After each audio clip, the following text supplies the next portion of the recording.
Boa noite. Bom que nós estamos aqui nesse ambiente que durante essa semana, todos os dias que nós nos congregamos e reunimos aqui como igreja, ele se torna, através dos olhos da fé, a casa do Pai. É o lugar onde nós somos acolhidos, abraçados, entre irmãos, especialmente na presença de Deus. Nós nos sentimos aqui cobertos pela graça maravilhosa do nosso Deus. Eu cumprimento a todos vocês. Nesse meio de semana, nós já estamos avançando aí já para a segunda metade da nossa semana de oração. E eu espero que essa semana esteja sendo uma bênção para você, como tem sido para mim. Amém. Desde que eu senti Deus me fazendo o chamado ao ministério pastoral, lá quando eu tinha os meus 15 para 16 anos de idade, no segundo ano do ensino médio lá no Brasil, eu não fazia ideia, eu não tinha noção de que Deus, ao me chamar para de alguma maneira, através da mensagem pregada, me tornar uma bênção na vida de outras pessoas, eu não tinha ideia de que isso redundaria em mais bênçãos na minha vida. Porque quando nós compartilhamos o pão da vida, mais abençoada é não a pessoa que recebe, mas a pessoa que se torna um instrumento. A pessoa que se coloca à disposição de Deus para ser um agente de exposição, um agente de proclamação, um agente de compartilhamento dessa palavra eterna que se revela através dos nossos lábios. E isso não acontece só quando nós estamos diante de um auditório ou num púlpito eclesiástico. Isso acontece em todos os lugares, desde que nós nos sintamos instrumentos de Deus no trabalho, na família, no ambiente extra-igreja, quando nós cruzamos com alguém no caminho, no mundo online, no mundo offline, não importa onde nós estejamos, o ambiente no qual estejamos transitando, Deus pode usar a nossa vida. E ao usar a nossa vida, mais abençoada é a pessoa usada do que aquela que recebe as bênçãos que nós compartilhamos. Amém? Amém. Nós, durante essa semana, também temos um espaço especial para as crianças.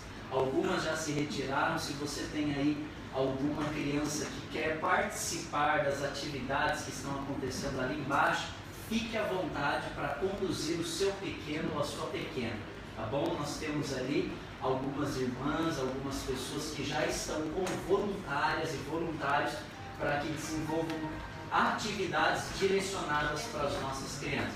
Nós teremos um vídeo que nós vamos passar, introdutório para a nossa mensagem, assim como nós fizemos outro. Mas antes de passarmos esse vídeo, eu gostaria de fazer uma oração com vocês, tá bom? E essa oração já é uma oração para introduzir a mensagem e é uma oração também por cada uma daquelas pessoas que nós temos colocado nas mãos de Deus durante essa semana. Assim mesmo como você está, eu convido você agora a curvar a sua fronte, a fechar os seus olhos e a falarmos mais uma vez com o nosso Deus. Pai bondoso, Pai maravilhoso, Pai querido, Pai santo, Pai grande, Pai eterno, Pai que está perto de nós. Obrigado. Obrigado porque ao fecharmos os nossos olhos, que dão vazão ao mundo material, nós podemos abrir os olhos da fé e ter um encontro com o mundo espiritual. Obrigado porque nós estamos distantes do Senhor a apenas uma oração. E nessa hora, ao nos sintonizarmos com a Tua presença através da oração, nós queremos depor diante de Ti todas as nossas preocupações e ansiedades, todas as nossas angústias, pedidos, necessidades, todas as nossas lutas particulares, aquilo que às vezes tira o nosso sono, aquilo que nos deixa angustiado, aquilo que divide lugar no nosso coração, concorrendo contra a nossa fé. Que tudo isso seja deixado de lado nessa hora, bom Pai, para que possamos estar sensíveis, atentos e receptivos à Tua voz, mansa, suave, penetrante e poderosa, que fala o nosso coração. Amém. Querido Deus, que ao entrarmos neste ambiente, o ambiente da Tua presença, que tudo aquilo que nos afasta de Ti, pecados acariciados, orgulhos, vaidades, paixões terrenas, ruídos paralelos, sejam eles ruídos verbais ou ruídos da alma, que tudo isso caia por terra e que o nosso coração esteja inteiramente à disposição da Tua ação poderosa e do Teu Santo Espírito que está em nosso meio. Amém? Querido Deus, antes de nós terminarmos essa singela oração, nós mais uma vez, colocamos diante de Ti, no Teu altar, os nomes dessas pessoas por quem nós temos orado. Nesse momento eu lembro aqui de uma pessoa, Pai, são tantas, mas o Senhor sabe sobre quem nós temos conversado essa semana. Ele não está nesse país, ele está lá no Brasil. Eu não sei se ele está nos assistindo agora, mas o Senhor é aquele que está em todos os lugares. E nesse exato momento nós imploramos como Teu povo, na condição de Teus filhos, não porque haja méritos em nós, mas no nome do Teu Filho, que o Teu Santo Espírito visite cada uma dessas pessoas por quem nós temos orado. Amém. Algumas nós temos pedido porque estão doentes, outras nós temos pedido porque estão afastadas dos Teus caminhos. Outras nós temos pedido porque elas estão lutando contra a Tua voz, elas estão rebeldes, elas estão, quem sabe, mergulhadas em algum vício da bebida, do cigarro, ou quem sabe, Senhor, até no vício de drogas. Que o Senhor, que é o Deus libertador, o Deus do impossível, possa fazer na vida dessas pessoas a quem amamos, aquilo que nós não somos capazes de humanamente realizar. Que o Senhor faça milagres na vida dessas pessoas. Que o Senhor faça da vida delas um testemunho do Teu poder e da Tua glória.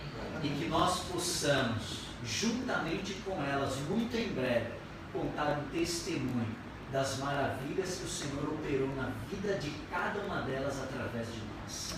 Abençoa-nos no estudo da Tua palavra, que seja alimento para o nosso coração e que seja motivação para a nossa transformação pessoal. Nós oramos em nome de Jesus. Amém. Amém. O vídeo pode ser colocado agora.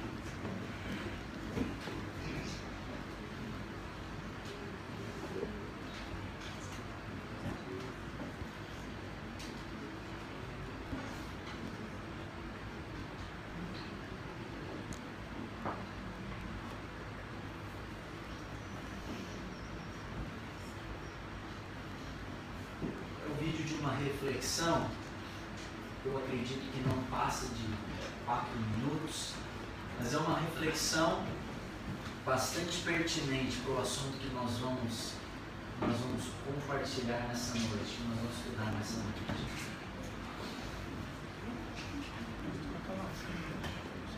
Vou sair daqui. O pessoal não brigar comigo.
Enquanto eles tentam ali colocar o vídeo, você já pode abrir a sua Bíblia, tá bom?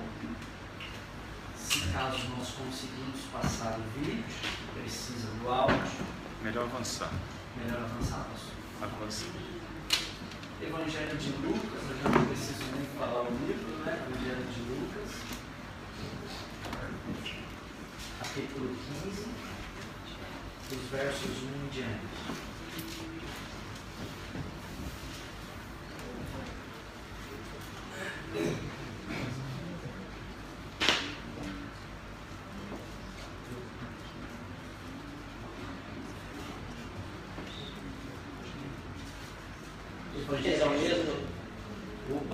Muita atenção em Jesus. As pessoas olham muito para o fato de Jesus andar sobre as águas, multiplicar pães e peixes, assim como... Só colocar agora a imagem. Isso. Esse aqui é o É o início, tá? A gente não pode ter tudo o que quer, né? A hora tem a imagem, presta atenção, reflexão. Talvez você já tenha ouvido, mas vale a pena ouvir de novo.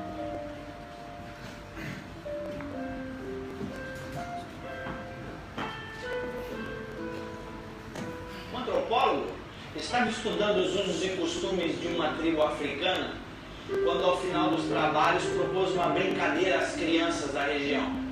Colocou um cesto cheio de doces embaixo de uma árvore e propôs uma corrida. E disse: olha, quem chegar primeiro leva o cesto. As crianças se alinharam, prontas para correr, e quando elas estavam prontas para correr, ele disse: já. Todas deram as mãos e correram juntas até a árvore, pegaram o cesto juntas e comemoraram juntas. O antropólogo olhou curioso para aquela situação e uma das crianças olhou de volta para ele e disse: Ubuntu, tio. Como um de nós poderia ficar feliz se todas as outras iriam ficar tristes? Ubuntu é uma palavra que representa uma filosofia e uma ética antiga africana que significa sou quem sou porque somos todos nós. Uma pessoa com Ubuntu tem consciência de que ela é afetada quando um semelhante seu é afetado. Ela sabe que o mundo não é uma ilha, que ela precisa dos outros para ser ela mesma. O Ubuntu fala de respeito básico pelos outros. O Ubuntu é compaixão, partilha, empatia. O Ubuntu diz que ser humano é ser como os outros e que ser como os outros deve ser tudo. Deus é três. Mesmo sendo um só Deus, consegue ter comunhão plena, como disse Ricardo Barbosa. Deus é uma eterna comunhão de três pessoas divinas. Jesus orou um dia dizendo: Pai, eu oro para que eles sejam um, assim como eu e tu somos um. Esse conceito de unidade, de pluralidade única, de sermos indivíduos unitários, mas plurais ao mesmo tempo, é algo que me chama muita atenção em Jesus. As pessoas olham muito para o fato de Jesus andar sobre as águas, multiplicar pães e peixes, assim como ele demonstrava poder e autoridade nesses atos. Chama mais atenção a compaixão.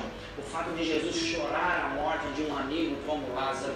O fato de Jesus certamente lacrimejar ao ver mulheres sendo arrastadas pelas calçadas, prostitutas sendo arrastadas para serem apedrejadas. Isso sim mostra compaixão, mostra esse espírito Ubuntu, esse espírito caridoso, misericordioso da parte de Jesus para com as pessoas. Eu acredito inclusive que Jesus se importa com as pessoas. Deus se importa justamente por um único motivo: para nos ensinar que nós, seres humanos, devemos nos importar uns com os outros. Segundo os Hebreus, fomos feitos um do outro. Foi do lado de Adão que Deus tirou a porção necessária para a construção do novo humano, Eva, e não de uma nova porção de terra. Deve vir de lá do Éden ou de algum outro lugar muito antigo essa vontade necessária nossa de ser sempre nós, de ser sempre junto, de ser sempre pares.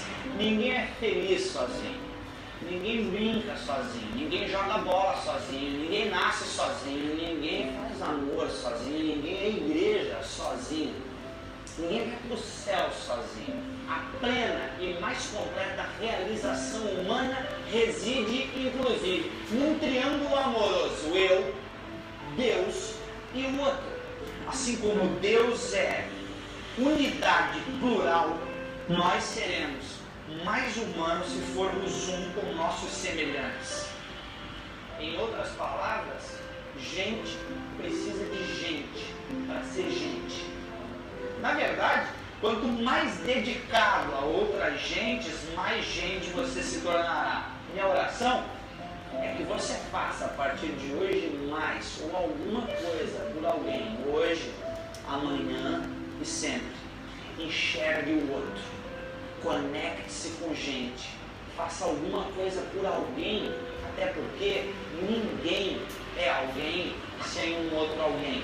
Somos seres únicos, mas fomos feitos para viver coletivamente.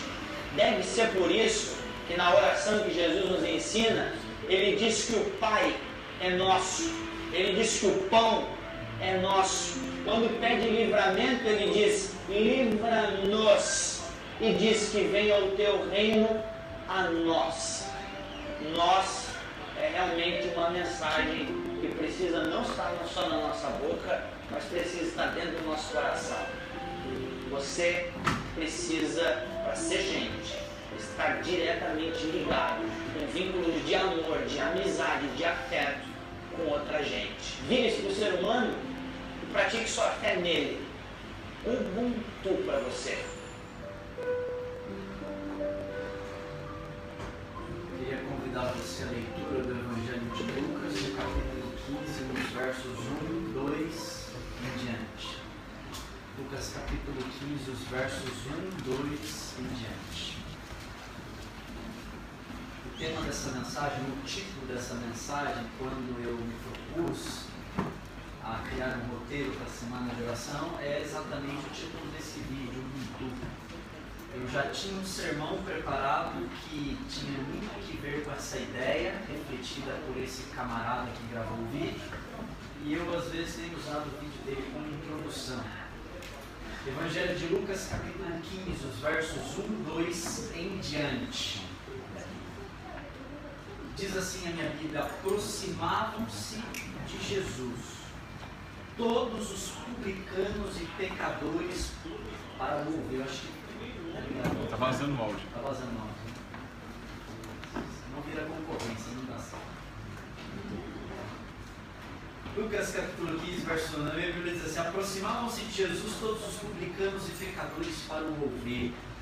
E em contrapartida, o grupo dos religiosos murmuravam, fariseus, escribas, dizendo: como pode esse homem que se diz Messias, e aqui é um acréscimo evidentemente do pregador, mas como pode esse homem que supostamente é o Messias receber esse tipo de gente, pecadores, e comer com eles? Aí Jesus começa contando uma história. Eu gostaria de, antes de ler o texto que nós vamos ler, do verso 3 ao verso 7, que é só a primeira história, a ovelha perdida, eu queria recomendar para você a leitura de dois materiais. Há um sociólogo que é muito conhecido na nossa atualidade, chamado Zygmunt Bauman. Ele hoje é uma das referências na sociologia contemporânea ao escrever e ao descrever o mundo que nós vivemos. Esse camarada escreveu muitos livros, eu não faço ideia da quantidade de livros dele, só traduzidos para o português eu já consegui acessar pelo menos uns 20 a 30 livros desse camarada. Dá uma olhadinha, uma espiadinha. Mas tem dois livros que falam bastante sobre esse assunto de coletividade. Um deles se chama Sociedade Individualizada. Sociedade Individualizada. E o segundo dos livros que ele escreveu sobre esse assunto é o livro chamado Comunidade, a busca por segurança. Se Zygmunt Bauman, num dos seus livros, ele fala sobre a sociedade individualizada que você e eu vivemos, que busca idolatrar cada dia mais o eu quero, eu preciso, eu conquisto, eu posso, eu tenho que ter. Em contrapartida, no seu segundo livro, A Comunidade, Busca por Segurança, ou A Busca por Segurança, ele fala que nós só nos sentimos seres plenos, seres completos, seres felizes e seres seguros quando nós encontramos um ambiente onde haja uma comunidade saudável, onde haja esse compartilhar, essa reciprocidade, essa cumplicidade, esse doar e receber, essa troca mútua. Então nós vivemos nessa extremidade, ou nas extremidades, de uma sociedade individualizada e de uma sociedade que busca por uma verdadeira comunidade que traga segurança. Hoje nós vamos falar um pouquinho sobre essa comunidade que Jesus pretendia e pretende inaugurar através do seu reino. Os versos 3 em diante, acompanhe na sua Bíblia. Então Jesus contou uma parábola, dizendo: qual dentre vocês hoje, que estão aqui nessa casa, que se torna uma igreja, um espaço de adoração e de culto, qual dentre vocês, que tendo 100 ovelhas, e perdendo uma dessas ovelhas, não deixa para trás no deserto as 99 e vai em busca daquela ovelha que se perdeu até encontrar? E quando encontra aquela ovelha, coloca sobre os ombros, cheio de alegria. É cansativo carregar uma ovelha nos ombros. Eu não sei a distância aqui nessa história, mas deve ser muito cansativo. Mas qual dentre vocês que, perdendo uma ovelha que pertence a você, não faria essa empreitada, deixaria as 99 e correria em busca da ovelha que se perdeu, e encontrando aquela ovelha, jogaria ela sobre os ombros e voltaria, mesmo que cansado, cheio de alegria? Diz o verso 6. E chegando em casa, reuniria todos os amigos e toda a vizinhança, toda a comunidade, dizendo: alegrem-se comigo, porque achei a ovelha perdida. Verso 7. Digo-vos que, assim, haverá maior alegria no céu por um pecador que se arrepende, do que por 99 justos que acham que não necessitam de arrependimento. Eu já falei para vocês, mas a repetição é um recurso pedagógico, que quando Jesus contou essas 3 histórias, que poderíamos colocá-las como o coração do Evangelho de Lucas, Lucas capítulo 15, a trilogia da graça. Graça a parte 1, a ovelha perdida. Graça a parte 2, a moeda perdida. Graça a parte 3, o filho ou os filhos perdidos. Quando Jesus contou essa história, ela não surge do nada, ela não surge no vácuo, ela não surge sem um contexto. Essas histórias, elas são proferidas pelos lábios do Mestre Jesus Cristo para responder a uma situação imediata. Jesus está vivendo uma situação que exige uma história, exige uma explicação, exige um contraponto por parte do Mestre. E Jesus conta 3 histórias para 2 públicos. O primeiro público, publicanos e pecadores. O segundo público, fariseus e escribas. O primeiro público, não religioso. O segundo público, religioso. O primeiro público estava se sentindo afastado de Deus. O segundo público estava se sentindo dentro do plano e debaixo dos propósitos de Deus. É interessante que quando Jesus ele inaugura o seu reino, ele inaugura um reino de inclusão, um reino de liberdade, um reino de graça, um reino onde todas as pessoas são convidadas a participar desse reino. E à medida que ele vai se aventurando a pintar com cores cada vez mais misericordiosas e graciosas o seu reino, as pessoas vão se sentindo atraídas a Jesus. E de repente aquela mulher adúltera, ela é acolhida pelo Mestre. De repente aquele camarada publicano que assaltava e trapaceava pessoas nos seus impostos, ele encontra um lugar no ministério de Jesus. De repente aquele homem que era leproso e ficou por muito tempo afastado do arraial de Israel, do círculo religioso e do círculo social, ele é purificado através de um gesto de bondade, de um toque de misericórdia de Jesus. As pessoas mais excluídas, as pessoas mais marginalizadas, as pessoas mais proscritas da sociedade do primeiro século, elas começam a encontrar perto de Jesus um ambiente onde a graça as aceita como são e as transforma naquilo que Deus sonhou que elas sempre fossem. A graça é assim, ela não olha para nós como nós somos, mas ela olha para nós como podemos nos tornar se estivermos perto de Jesus. Amém. A graça de Deus não olhava para aquela mulher adúltera, mas via nela uma futura fiel seguidora dos caminhos e dos passos do Mestre. A graça de Deus não olhou para aquele discípulo traidor que por 3 vezes antes que o galo cantasse, ele negou a Jesus e ele ainda praguejou na última vez em que estava negando Jesus. Não, quando Jesus cruzou os seus olhos, quando naquele horizonte de Pedro, ele viu os olhos do Mestre já dilacerado pela punição que havia recebido dos homens, quando Pedro olhou nos olhos de Jesus, ele viu os olhos de aceitação e Jesus viu em Pedro não aquele pobre pecador, mas aquele apóstolo que pregaria no Pentecoste, cheio do poder do Espírito Santo.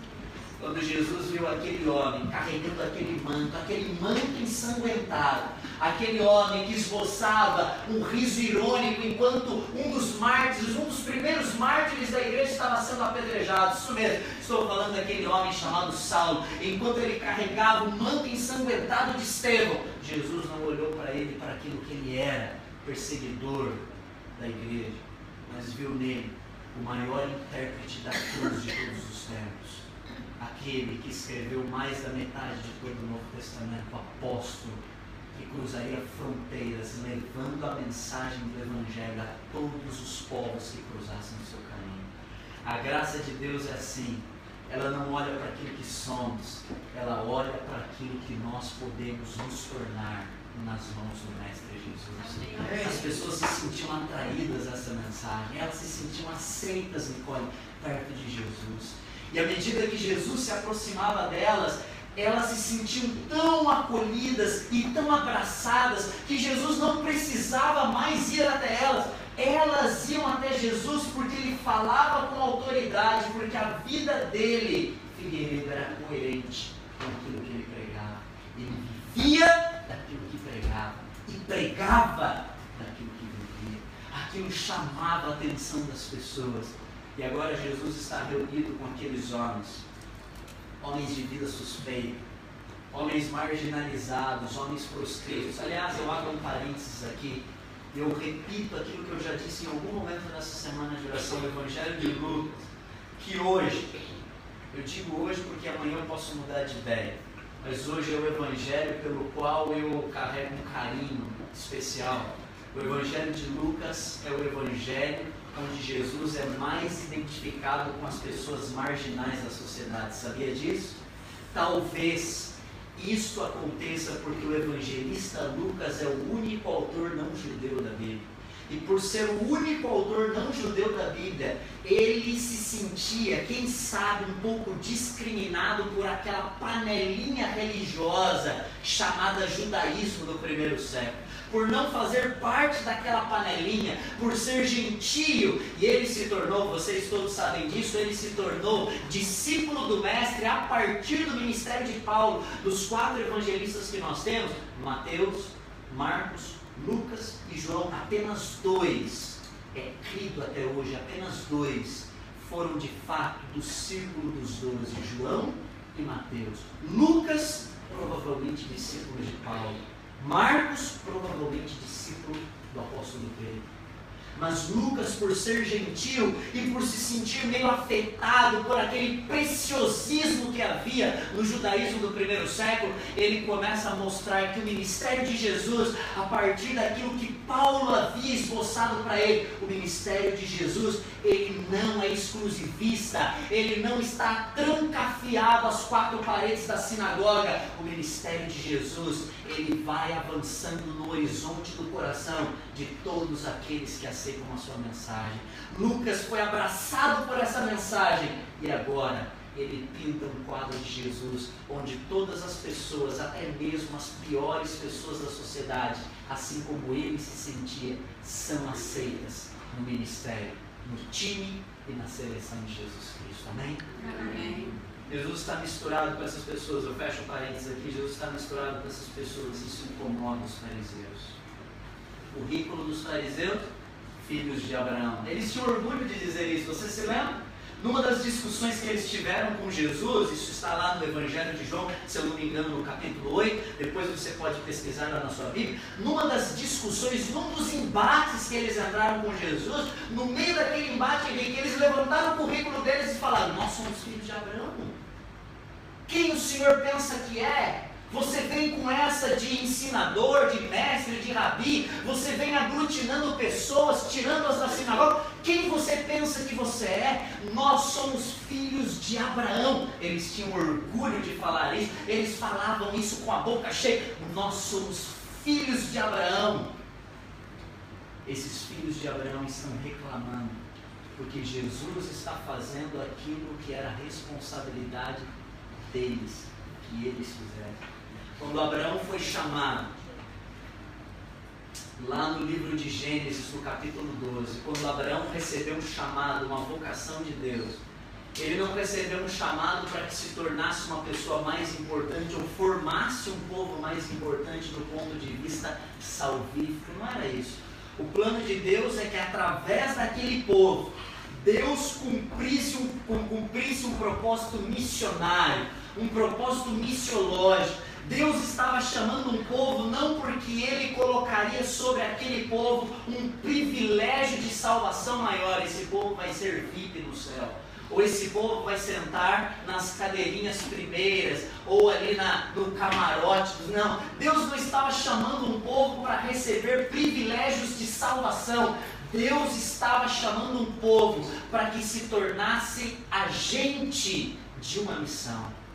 O propósito de Deus era fazer de Abraão um homem abençoado para abençoar. E embutido nas promessas que Deus colocou no chamado de Abraão, ele diz: Abraão, seja você uma bênção. Eu te abençoarei, eu alargarei as fronteiras da tua vida, eu farei de ti uma grande nação. Mas Abraão, a história não termina aqui, a cartilha não acabou. Presta atenção, Abraão. Eu farei tudo isso, sabe para quê? Para que você se torne uma bênção e todas as famílias da terra sejam abençoadas através da sua vida. Quem? Todas. Todas. Egípcios, assírios, babilônicos, todas as famílias, todas as famílias. O propósito de Deus ao chamar Abraão e ao formar a sua igreja, o seu povo, era um propósito missionário de tornar aquele povo um instrumento, uma ferramenta do céu em favor da salvação dos homens. Jesus estava cumprindo a missão que ele mesmo dera a Abraão, e os filhos de Abraão estavam reclamando disso. Irônico, não? Irônico saber que aqueles que deveriam estar vestindo a camisa no meio do estádio e jogando o jogo, jogando a partida, colocando o seu suor, a sua garra, a sua energia em salvar pessoas e abençoar a vida de todas as nações da terra, eles estavam olhando da torcida e dizendo: esse pode, esse não pode, esse entra, esse não entra. Esse é pecador, aquele não pode. Esse é aleijado, esse é leproso, aquela é adulta, aquela é prostituta, esse é publicano. Eles estavam mais preocupados em passar um detector de pecados na nação, em vez de olhar para as pessoas com o olhar de Jesus Cristo, um olhar de transformação, de graça e de misericórdia. Jesus olha para aqueles filhos de Abraão, entristecido. Jesus conta uma história. Para os publicanos, também. Mas hoje eu quero contar a versão da história que ele contou para os fariseus e escribas, para os filhos de Abraão. Ele começa a história dizendo assim: qual dentre vocês que tendo 100 ovelhas? Geralmente, Fritz, nós dizemos que essa é a história que representa o pastor sendo Deus. E de fato, essa é uma das mensagens embutidas nessa história. Deus é representado como bom pastor, aquele que vai em busca da ovelha que se perdeu. Todas as vezes que nós, nos percalços da vida, nós entramos em alguns atalhos e nos perdemos nos nossos descaminhos, Deus está lá. Deus vai atrás de nós, seja através de um vídeo na internet, seja através de uma ligação, seja através de um sermão, seja através de uma mensagem de um sobrinho distante. Deus tem infinitas maneiras de ir atrás de nós, só que ele não está falando só de Deus como pastor. Ele olha para o seu auditório repleto de fariseus e escribas, ele diz assim: qual dentre vocês que tem o Senhor ovelha?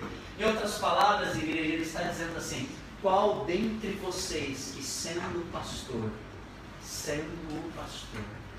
ele está colocando o seu auditório na categoria de pastor da história. Ele está dizendo assim: ei, atenção, você, fariseu, escriba, qual dentre vocês, que sendo pastor dessa história que eu vou contar, tendo 100 ovelhas, se uma ovelha se perde, você não vai atrás dela? Você sabe que naquela época, um pastor, ele não teria condições econômicas de ter 100 ovelhas, porque a profissão de pastor não é pastor de igreja, nós estamos falando pastor de ovelha, pastor do campo. Naquela época, um pastor do campo, um pastor de ovelhas, ele fazia parte de uma categoria profissional que era muito mal remunerada. O pastor ganhava mal, o pastor era uma profissão simples naquela época. E o pastor, se ele tivesse 100 ovelhas, obviamente ele deixava de ser pastor. Ele contratava alguém para trabalhar no lugar dele, porque se o camarada tivesse 100 ovelhas, é porque ele tinha ovelha de sobra, ele tinha condições, ele era abastado. Então o que existia naquela época era um consenso. Que consenso? Era um consenso da comunidade que eles contratariam um pastor para cuidar das ovelhas que eram de todos. Então, por exemplo, suponhamos aqui que o Marcos ele tivesse 10 ovelhas, a família dele tem 10 ovelhas. A família da Néia tem mais 10 ovelhas, a família da Ciélia tem mais 10 ovelhas, a família da Tânia tem mais 10 ovelhas, a família da Ruth tem mais 10 ovelhas. E a gente vai juntando, e a gente faz parte de uma comunidade, de uma aldeia, de uma vila. E agora você traz as suas 10 ovelhas, você traz suas 10 ovelhas, você traz suas 10 ovelhas, você traz suas 10 ovelhas, e nós contratamos um pastor. Naquela época, eu digo de passagem, era uma profissão meio perigosa, meio suspeita. Os pastores, eles eram tidos como trapaceiros também. Naquela lista de profissões meio suspeitas do tempo de Jesus, entrava publicano, entrava agiota, entrava jogador, lançador de sorte e entrava pastor. Entrava médico também, mas hoje eu não vou falar dos médicos, mas entrava pastor também. Sabe por que entrava pastor? Porque alguns pastores de madrugada, quando todo mundo estava dormindo, eles pulavam a cerca e roubavam a ovelha do vizinho. E eles colocavam a marca da aldeia deles, da comunidade deles, e traziam aquilo para a aldeia deles, para que eles pudessem ser mais bem remunerados, para que eles pudessem dizer que de alguma maneira as ovelhas estavam crescendo, elas estavam se reproduzindo. Trapaça. Detalhe, né? Quando Jesus nasceu, qual foi o primeiro público que recebeu o anúncio da vinda de Jesus? Jesus foi lá no meio dos pastores anunciar a sua chegada. Deus enviou uma comitiva de anjos para anunciar a sua chegada no meio de pastores. Então, voltando aqui à ideia, você junta suas 10 ovelhas, 10 ovelhas, 10 ovelhas, 10 ovelhas, 10 ovelhas, juntamos as ovelhas, contratamos um pastor, carteira de trabalho assinada, registrada, tudo bonitinho. Ele poderia até ter algumas ovelhas, 5, 10 talvez, mas ele trabalharia em prol das ovelhas da comunidade todo. Esse é o contexto que está formando o plano de fundo dessa história. Jesus conta uma história colocando o seu auditório na condição de pastor, na profissão de pastor, e dizendo: qual dentre vós que tendo responsabilidade sobre essas 100 ovelhas, se uma se perder, não vai atrás, e quando volta, note o detalhe que no retorno da ovelha, o pastor não comemora sozinho, comemora? No retorno da ovelha, ele não se alegra sozinho, ele se alegra. Quando a ovelha retorna, ele coloca a ovelha no centro da aldeia, no centro da comunidade, e sai batendo de casa em casa. Ei, venham, alegrem-se comigo, por quê? Porque a ovelha que estava perdida foi achada. A festa não é individual, é coletiva. A alegria da história não é individual, é comunitária. Sabe por quê? Porque Jesus está ensinando uma lição preciosa. A ovelha não é minha, a ovelha é nossa, a ovelha é nossa, a igreja é nossa, o irmão afastado é nosso, a responsabilidade é nossa, o patrão é nosso, o colega no trabalho é nosso, o meu familiar afastado dos caminhos de Deus é nosso. A responsabilidade não é só do pastor, não é só do ancião, não é só da comissão, é nossa. Jesus está tentando gerar no coração da religião do primeiro século o sentimento que ele quis colocar no coração do primeiro assassino, chamado Caim. Caim, ei, Caim, por que está se escondendo? A sua mão está suja de sangue. Ei, Caim, onde está o teu irmão? Foi a pergunta que ele fez para o primeiro homicida. Onde está o teu irmão? E Caim, debochando, quase que no ar de deboche, ele vira para Deus e dando de ombros para Deus, em atitude de blasfêmia, ele diz: Senhor, porventura guardador do meu irmão? Olha para minha cara. Senhor, eu tenho mais o que fazer.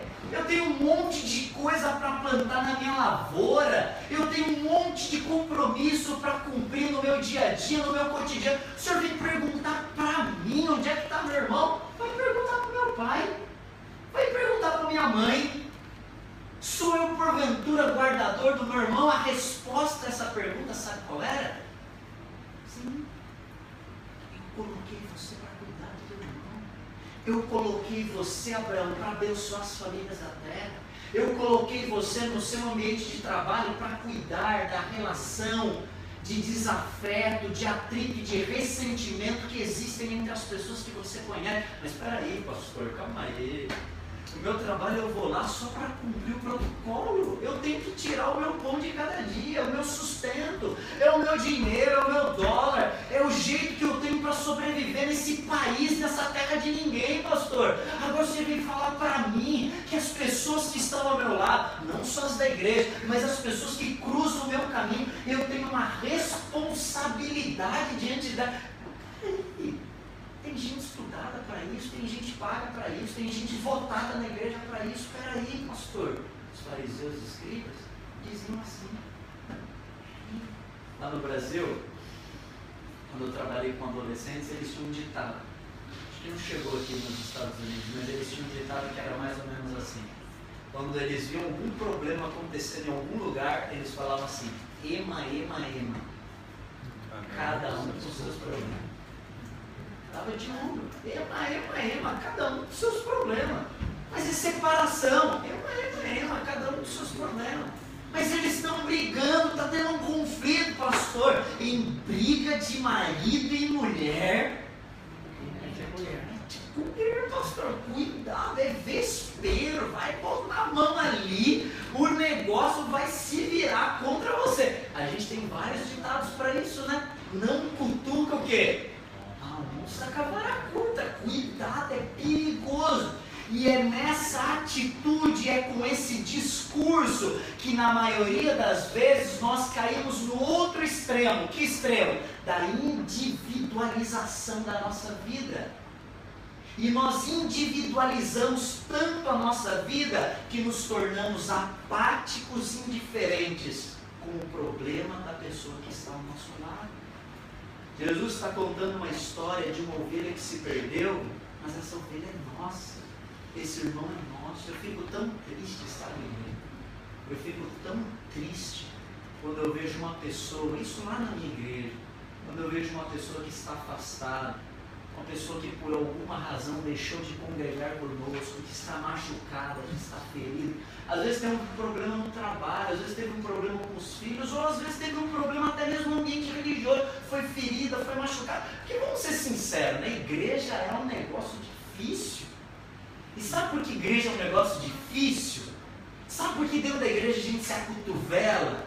Sabe por que dentro da igreja a gente tem os nossos milímetros? A gente tem as nossas hipersensibilidades, sabe por quê? Porque a igreja é feita de gente como você e eu.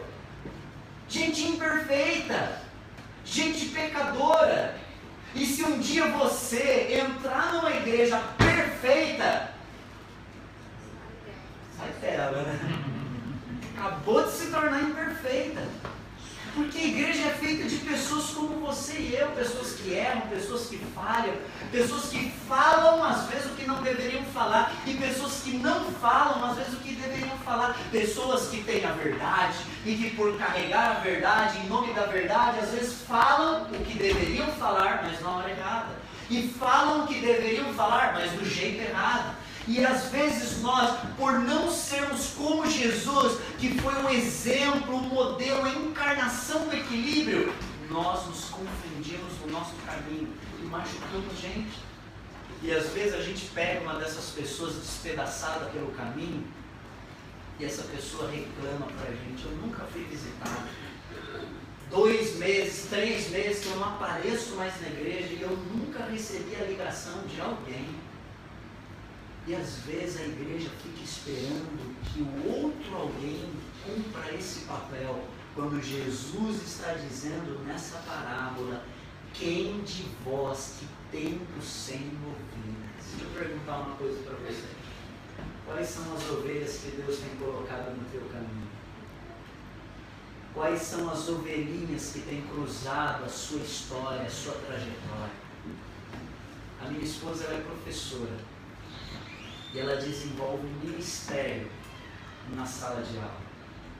Eu tenho a alegria de, às vezes, ouvi-la contando um pouquinho das experiências que ela tem com os alunos. Ela dá aula para os alunos de 5º ano, 10, 11 anos de idade. Aquela faixa etária desafiadora, eles já estão com a energia ebulindo, a flor da pele. Mas às vezes ela vem contando as experiências e ela gosta. Ela gosta e ganha bem. Professor no Brasil ganha bem, né? Você sabe. Você que está nos assistindo, se for professor,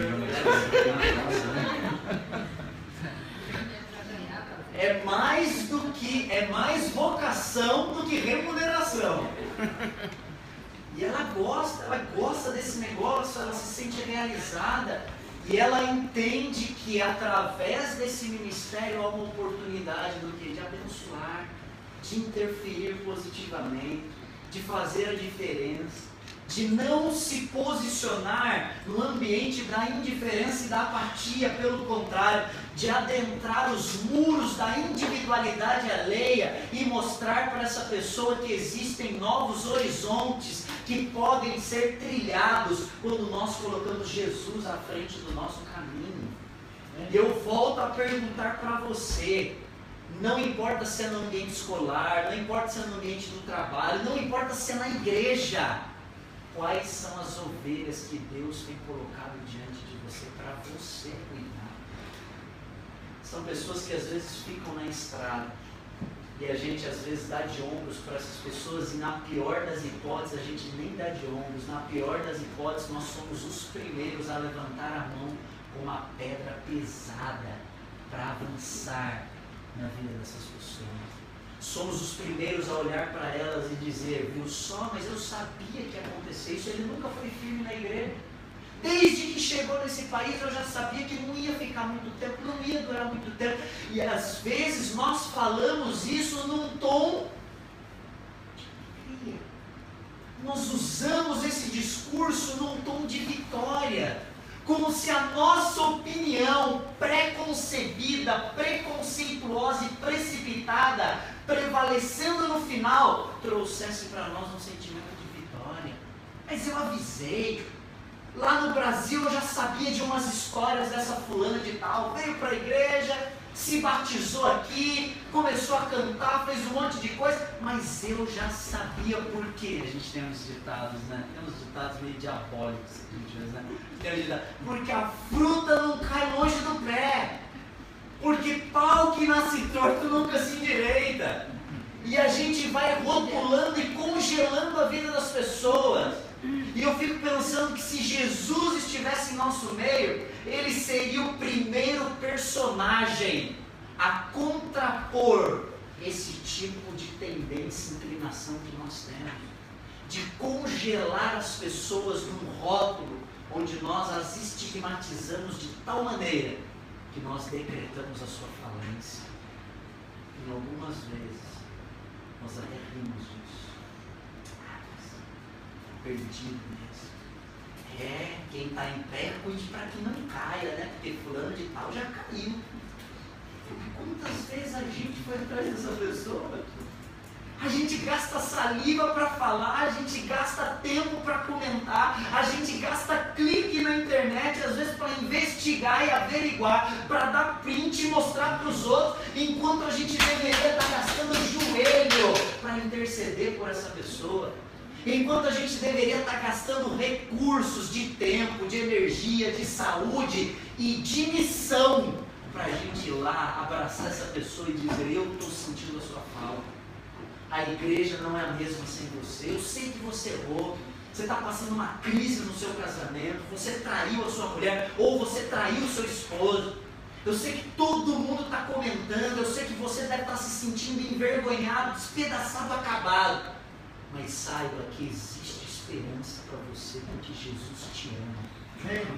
Não importa as consequências que você terá que aprender a lidar, sim, mas existe esperança para você no reino dos céus, e a igreja está de portas abertas para você. Amém. A ovelha não é do pastor Sandro, a ovelha não é do pastor Charles, a ovelha não é do missionário. A ovelha é nossa. E a ovelha não é só a igreja, é todo aquele que cruza o nosso caminho como alguém que está em necessidade. Eu quero terminar com uma história. O missionário, ele foi trabalhar na China. E lá na China, esse missionário, ele começou a desbravar vários vilarejos, vários lugares, e ele pregava em vários lugares. Só que esse missionário, ele também tinha um hobby, ele tinha um lazer, algo que ele gostava muito de fazer. Ele levou uma máquina semi-profissional que ele tinha, para que ele pudesse registrar os principais momentos desse trabalho que ele foi fazer lá naquele lugarzinho escondido do cantinho da China. E quando ele tinha uma folga, ele pegava a máquina dele e ele tirava foto de paisagens, ele tirava foto de algumas cenas bem típicas, bem culturais. E esse missionário um dia estava caminhando com a sua máquina semi-profissional e olhando algumas crianças brincando, e chamou a atenção dele, porque as crianças estavam jogando, adivinha, futebol. Por incrível que pareça, a criançada tinha formado ali alguns golzinhos e estavam chutando a bola, chinesinhos. Crianças chinesas brincando de futebol, e um chutava para um lado, chutava. Aquilo chamou a atenção dele, ele se aproximou da cena, encontrou ali um banquinho, sentou e começou a fotografar. De repente, no meio daquele campo improvisado, ele viu uma cena que chamou mais atenção ainda. Um garotinho de aproximadamente uns 11 anos de idade, ele carregava o outro nas costas, o outro menino que estava aqui no ombro dele. E ele carregava para cima e para baixo, para frente e para trás aquele menino. Um menino que estava nas costas parecia ter uns 8 anos de idade. Mas ele carregava aquele menino e ele percebeu, o missionário percebeu que o menino estava pesado. Imagina, você carregar por um tempo uma criança nas costas, sendo uma criança e ainda jogando futebol, mano, para qualquer um. O menino suava. E o que estava nas costas era quase que como o capitão do time. Porque ele, ali de cima, tinha uma visão panorâmica e falava tudo que os outros tinham que fazer. E eles, naquela brincadeira de bola, ele então dizia: corre, marca, volta, tira a bola, vai para a direita, chuta, toca para ele. E aquele menino que estava em cima falava tudo que aquele que estava embaixo tinha que fazer, e ele apenas articulava aquilo que o garotinho em cima dizia para ele. Aconteceu que, no final do primeiro tempo, os meninos cansados pararam um pouquinho para tomar uma água. E aí o missionário, curioso como é missionário, né, cheio de vontade de perguntar as coisas que estão acontecendo à sua volta, ele interrompeu aquele garoto, que ainda no intervalo daquela partida de futebol carregava o menino nas costas, e ele percebeu que o menino que estava em cima, ele era aleijado, ele não podia andar. E então o missionário, com todo o cuidado, disse: moço, você pode, garotinho, você gosta de jogar futebol? Gosto, tio. Quanto tempo vocês estão jogando? Já faz 20 minutos que a gente está brincando. E eles foram conversando, e no meio da conversa, para encerrar, ele fez uma pergunta que ele não conseguiu segurar. Ele disse: escuta, mas esse menino que está nas suas costas, ele não é um fardo para você? No momento em que ele fez essa pergunta, o garotinho chinês deu um passo para trás, fechou o semblante e disse para ele não, e segurou firme nas pernas do garotinho que estava nas costas dele. Disse: não, ele não é um fardo, ele é meu irmão. E voltou. Ele é meu irmão. Caim, onde está o teu irmão? Sou eu, porventura, guardador desse fardo? Não, ele não é um fardo. E se tem sido um fardo, é porque tem alguma coisa errada dentro de você. Porque ele deveria ser considerado por você como um irmão. A alegria dele deve ser a sua alegria. A vitória dela deve ser a sua vitória. O resgate deles deveria provocar em nós espírito de celebração. Porque quando uma pessoa cai ou é ferida, o exército de Cristo é o único exército que eu conheço que atira nos seus soldados machucados. Enquanto o nosso exército deveria ser o primeiro a vestir o colete à prova de balas, enquanto a pessoa está ferida pelo adultério, ferida pelas finanças desorganizadas, ferida por tudo aquilo que destrinchou, que despedaçou a vida dela, nós deveríamos ser os primeiros a colocar o colete e ir diante da batalha e dizer: eu vim aqui proteger você, eu vim aqui, Eduardo, zelar pelo teu nome, eu vim aqui cuidar de você, eu vim aqui para que você não seja exposto, eu vim aqui para que teu nome não seja mais envergonhado. Nessa noite, antes da gente voltar para a nossa casa, eu queria convidar você e eu a fazermos parte dos pastores dessa parábola. Esses pastores dessa parábola sem diplomas, esses pastores dessa parábola que não tem seminário de teologia, esses pastores dessa parábola que não precisam ter uma ordenação, não, eles não precisam. Os pastores dessa parábola, eles são feitos de gente que decidiu olhar para todos aqueles que cruzam o nosso caminho. Sabe como? Como irmão. Pastor, mas dá um trabalho, pastor. Cuidar de gente dá um trabalho. É mais fácil cuidar de coisa. Às vezes é mais fácil ficar no escritório digitando, ficar no escritório fazendo contabilidade, calculando número. É mais fácil ficar mandando e-mail, recebendo e-mail, respondendo e-mail. É mais fácil cuidar de objeto, pastor, do que lidar com o ser humano. Imagina se Deus tivesse pensado assim, né? Imagina se lá no trono da graça, cercado de toda a plenitude da adoração dos anjos, com aquela coroa que resplandecia milhares de anos-luz por todo o universo, segurando aquele cetro, o cetro que rege as nações. E imagine se Jesus no coração dele tivesse pensado assim: vou não, mas é só você, eu vou não. Mas Jesus, se você não for, como é que essa raça caída terá esperança de vida eterna? Mas cansa demais, vai doer. Eu vou ter que ter paciência além do limite. Segunda milha vai ficar para trás há muito tempo, porque eu vou andar a quinta, a oitava, a décima, a milésima milha por esse povo. Pior, eles que me chamaram de amigos, que me criaram, que frequentaram a sinagoga comigo, que comeram junto comigo e que dormiram comigo, eles vão cuspir no meu rosto, eles vão me negar, eles vão me trair. E eles ainda vão me chamar de demônio ao ser crucificado. Mas será que vale a pena? Quando você e eu olhamos para a sexta-feira, parece não valer a pena. Mas quando nós olhamos para o domingo da ressurreição, e quando nós colocamos os nossos olhos naquele glorioso dia, quando as cortinas, as persianas do céu irão se abrir, nós entendemos que vale a pena nos tornarmos cuidadores dos nossos irmãos, custe o que custar. Porque aquelas pessoas que cruzam o nosso caminho, por mais que exijam o nosso tempo, por mais que exijam os nossos recursos, por mais que exijam a nossa paciência, o nosso perdão, a nossa atenção, são essas pessoas que, assim como você, somos objetos do amor infinito e incondicional de Deus. Canse. Deixa eu fazer uma pergunta para você, para a gente terminar. Quais são as ovelhinhas que têm cruzado o seu caminho? Seu patrão está passando um problema e você sabe que precisa separar um tempinho para falar de Jesus para ele. Seu colega de trabalho, sua amiga da escola, você que chegou aqui há pouco tempo, está desbravando esse lugar desconhecido agora, mas já cruzou o caminho de alguém que está em apuros. Você vai ter que gastar tempo, talvez até recursos para ajudar a cuidar dessa pessoa.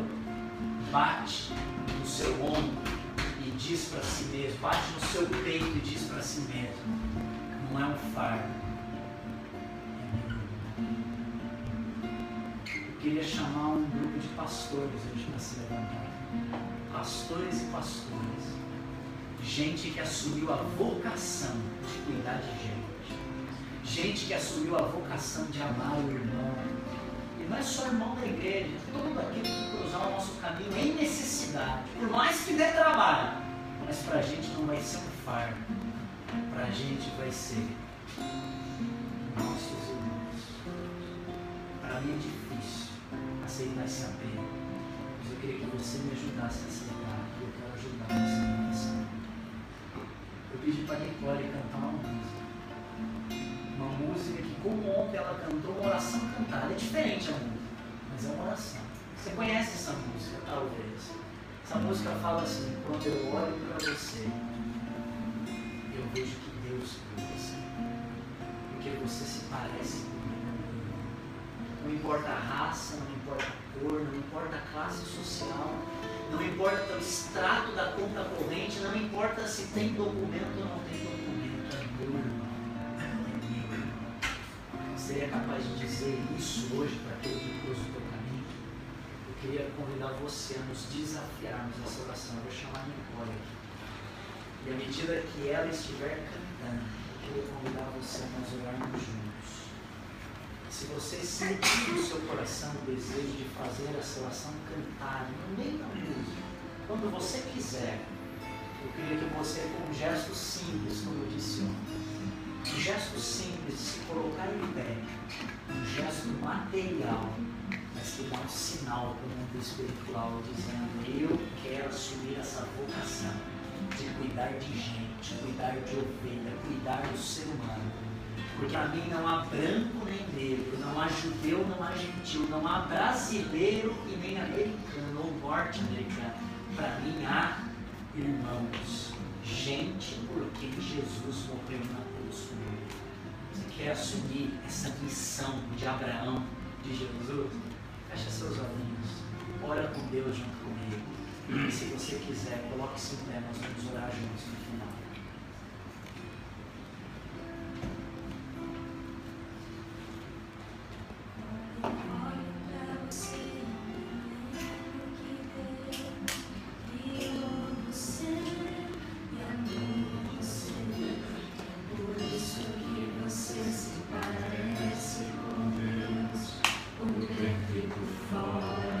A toda hora, quando eu olho pra você, eu me lembro.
isso que você se parece com Deus, por dentro e por fora, a toda hora. Quando eu olho pra você, eu me lembro que Deus é Pai do céu, que nos criou. É por isso que você se parece comigo.